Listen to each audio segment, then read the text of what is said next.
بسم الله. علاش تحتاج الكاغير؟ ما حسش براسي مزيان، بغيت ندير واحد لي ساشي تيزان. شنو؟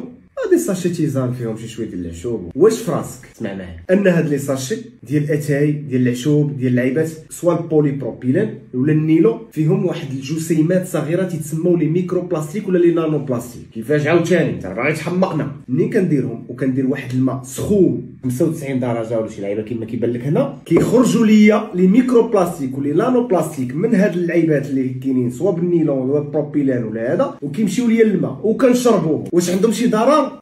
عندهم ضرر. ملي كناخذ دوك لي ميكرو بلاستيك ولا لي نانو بلاستيك نجيك من الاخر تاثروا لينا على الخصوبه ديالنا عند الرجال وعند النساء، وكيديروا خلل هرموني. لو ستريس اوكسيداتيف ولا اكسده الخلايا وموت الخلايا، هذا واحد الموضوع اللي هو حديث وبزاف ديال الدراسات خدامين عليه. الحاجه الوحيده اللي فيهم زوينه هو انك كتميتريزي لا دوز، يعني كيديروا لك الكميه اللي غتحتاج، خصوصا اللي كانوا شي عشوب الا كانوا بلي دوز طالعين تيقدروا يكونوا سامين. عندي لك الحل واضح، الا كنتي كتخاف من هذه القضيه كتاخذ الكيس ديالك ديال العشوب وكتحلهم بكل بساطه ملعوبه، وغنزيد شي شويه ديال الفليو صافي. كدير هاد التوشيه ديالك بحال هكا، ومريضنا ما عنده باس كتكب لك الماء ديالك سخون بحال هكا. الا في حاله وحده كاينين تيتسموا لي بيو ديغرادابل، يكونوا سوا بواحد الكاغير سوا بشي حاجه اللي هي بيو ديغرادابل. بارطاجي لي هاد المعلومه مع صحابك، اكي عاون.